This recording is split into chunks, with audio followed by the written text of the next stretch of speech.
ہم وہ جو کنٹینیوس والا سلسلہ ہمارا چل رہا ہے کہ میں نے آپ کو پہلے پریزنٹ کنٹینیوس کا بتایا، پھر آپ کو پاسٹ کنٹینیوس کا بتایا، اور میں اب آپ کو بتاؤں گا فیوچر کنٹینیوس ٹینس کا۔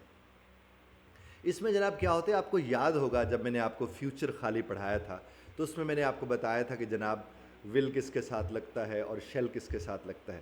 اب یہاں پر بھی نا جس طرح کنٹینیوس میں ہم ابھی تک دیکھتے آ رہے ہیں، آئی این جی لگتا ہے۔ کیا لگتا ہے؟ آئی این جی۔ جنہوں نے یہ سن رکھا ہے پچھلے 2 لیکچرز کو، ان کے لیے تو بڑی آسانی ہو جائے گی۔ تو اس کا مطلب یہ ہوا کہ اگر آپ نے وہ لیکچر نہیں سنے، اس کو یہیں پہ روکیے صاحب، واپس جائیے، پہلے جا کر سنیے پریزنٹ کنٹینیوس والا، اس کے بعد جا کر سنیے پاسٹ کنٹینیوس والا، یہ آپ کو آسانی سے سمجھ آ جائے گا۔ دہراوے کے لیے میں عرض کر دیتا ہوں کہ آئی کے ساتھ شیل لگتا ہے، وی کے ساتھ شیل لگتا ہے، اور باقی جتنے ہیں سب کے ساتھ کیا لگتا ہے جناب؟ ول لگتا ہے۔ اچھا، میرے ہاں چونکہ کچھ لوگوں سے میں کہتا ہوں کہ تبصرہ بھی کریں، سوال بھی کریں، تو کچھ لوگوں نے تبصرے اور سوال میں کہا کہ جو شیل تو سر اب یوز ہی نہیں ہوتا۔ دیکھیے صاحب، جب استاد کوئی بات بتا رہا ہوتا ہے تو وہ یہ بتاتا ہے کہ یہ درست ہے یا غلط ہے۔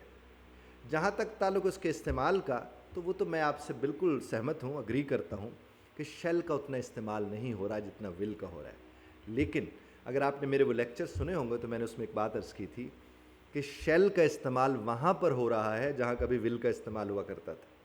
تو ہم یہ کیسے کہہ سکتے ہیں کہ اس کا استعمال نہیں ہو رہا صاحب؟ آپ قانون کی کتابیں اٹھا کر دیکھ لیجئے، جہاں جہاں ول لگتا ہے وہاں آپ کو زیادہ تر شیل لگتا نظر آئے گا۔ اس طرح آپ جب ایگریمنٹ سائن ہوتے ہیں، آپ اس میں جا کر دیکھ لیں، آپ کو شیل نظر آئے گا، کانٹریکٹس میں آپ کو شیل نظر آئے گا۔ تو اس کا مطلب یہ ہوا نا کہ یہ ختم تو نہیں ہوا۔ ہاں، اس کا بولنے میں ذرا استعمال بہت کم ہو گیا ہے، اس بات پر کی حد تک میں آپ سے اگری کرتا ہوں۔ تو واپس ہم جاتے ہیں۔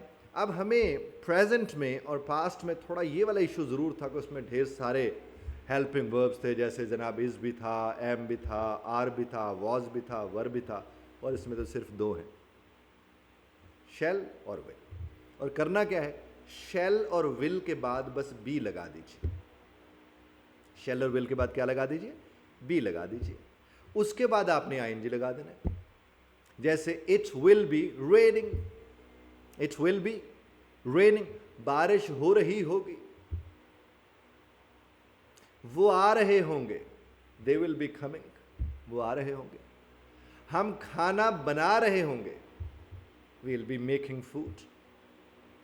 ہم انہیں انوائٹ کر رہے ہوں گے، we will be inviting them.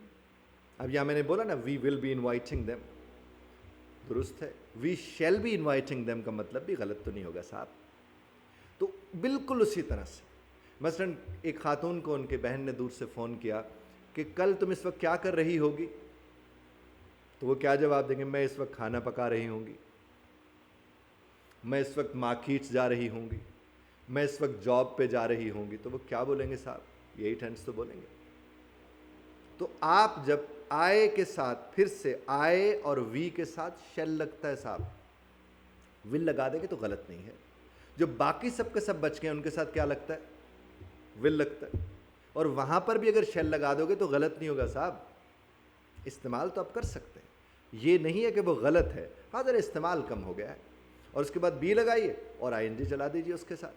اب آپ دیکھیے جو تینوں ٹینسز میں نے آپ کو کروائے، سمپل پریزنٹ کا کروایا، سمپل پاسٹ کا کروایا، اور آج ہم نے فیوچر کا جب کیا، تو تینوں میں آپ کو کیا چیزیں نظر آئی؟ کنٹینیوس میں جا کر صاحب آئی این جی والی فارم، اور آئی این جی والی فارم تو پکی پکی لگے گی، اور اردو میں ترجمہ کیا ہوگا؟ وہی رہا ہوگا، رہی ہوگی، رہے ہوں گے، یعنی اس میں گا گے گی مستقبل والا بھی آ گیا، اور جو رہا رہی رہے کنٹینیوس والا تھا، یعنی کنٹینیوٹی ہے نا اس میں، ایک کام جاری ہے، ایک کام ہو رہا ہے، وہ بھی اس کے اندر موجود ہے۔ اور دیکھیں صاحب، جب تک آپ فکرے اپنی زندگی میں جو آپ استعمال کر رہے ہیں، جو اس وقت سچویشن ہے، اس میں آپ نہیں لائیں گے، تب تک آپ کو کبھی کچھ نہیں آئے گا۔ میرے پاس اکثر لوگ آتے کہتے پی ایچ ڈی کر رہے ہیں، پی ایچ ڈی کر لیا، ٹینسز ابھی بھی مسئلہ ہے۔ کسی نے ایم فل کر لیا، ٹینسز ابھی بھی مسئلہ ہے۔ کوئی بڑے عہدے پہ بیٹھا ہے، ٹینسز ابھی بھی مسئلہ ہے۔ اور جب ہم لوگوں کو کہتے ہیں ہم آپ کو ٹینس سکھائیں گے، کہتے ہیں آج تک نہیں آئے، آپ کیسے سمجھتے ہیں کہ ہمیں آ جائیں گے؟ تو ہم ان سے بھی یہی کہتے ہیں اور آپ سے بھی یہی کہہ رہے ہیں کہ آپ کے روزمرہ میں آپ جتنا اسے استعمال کرو گے اتنا اس کا بینیفٹ ہوگا۔ بہت شکریہ دھیان سے سننے کا. اختلاف رائے کا حق آپ محفوظ رکھتے ہیں. بس طرز اختلاف رائے کا خیال رکھیے گا اور کامنٹ باکس میں لکھ کے بھیجنا مت بھولیے گا. Thank you.